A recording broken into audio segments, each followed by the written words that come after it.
Finally ഞാൻ unfollow അടിച്ചു. ചില ആൾക്കാരുണ്ട്, ഫോട്ടോ എടുക്കാൻ നമ്മൾ വേണം, അത് പോസ്റ്റ് ചെയ്യാൻ നമ്മൾ വേണം, അതായത് ഈ കൊളാബ് ഇട്ടിട്ട് പോസ്റ്റ് ചെയ്യാൻ, റീൽസ് എടുക്കാൻ നമ്മൾ വേണം. ഇതിനു വേണ്ടി മാത്രം നമ്മളെ യൂസ് ചെയ്യുന്ന ചിലവരുണ്ട്. നമ്മളെ തിരിച്ചറിയാൻ ഒരുപാട് ലേറ്റ് ആവും. ആ തിരിച്ചറിവ് എനിക്ക് കിട്ടി. ഞാൻ വർക്ക് ചെയ്ത ഒരു വർക്ക് പ്ലേസിൽ ഒരു കൊളീഗ് എന്ന് പറഞ്ഞാൽ നല്ല കമ്പനി തന്നെയാണ്, നന്നായി സംസാരിക്കും, നമ്മൾ ഒരുമിച്ച് ഫുഡ് കഴിക്കാനൊക്കെ പോകുന്നുണ്ട്. പുള്ളിക്കാരിക്ക് നമ്മൾ ഫോട്ടോ എടുത്ത് കൊടുക്കും വേണം, ഒരുമിച്ച് നിന്ന് ഫോട്ടോ എടുക്കും വേണം. അത് പുള്ളിക്കാരിയായിട്ട് പോസ്റ്റ് ചെയ്യൂല, നമ്മളെ കൊണ്ട് പോസ്റ്റ് ചെയ്യിപ്പിക്കും, കൊളാബും ചെയ്യിപ്പിക്കും. എന്നിട്ട് നമ്മൾ ആ വർക്ക് പ്ലേസിൽ നിന്ന് ഇറങ്ങേണ്ട ഒരു സിറ്റുവേഷൻ വരുമ്പോൾ നമ്മളോട് ഒരു പരിചയമില്ലാത്ത ആൾക്കാരടക്കം, ജസ്റ്റ് ഒരു ഹായ് ബൈ റിലേഷനുള്ള ആൾക്കാർ പോലും നമ്മളോട് കാര്യം തിരക്കും.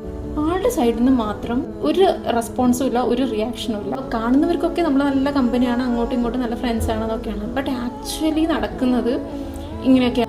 എങ്ങനെ പറ്റുന്നു എന്നുള്ളതാണ്. ഇങ്ങനെയുള്ള ആൾക്കാർക്ക് എങ്ങനെ സാധിക്കുന്നു? അവരെ കൊണ്ട് ഒരു ഹെൽപ്പും ആവശ്യമില്ല, അവരെ കൊണ്ടൊന്നും ചെയ്യാനും പറ്റില്ല.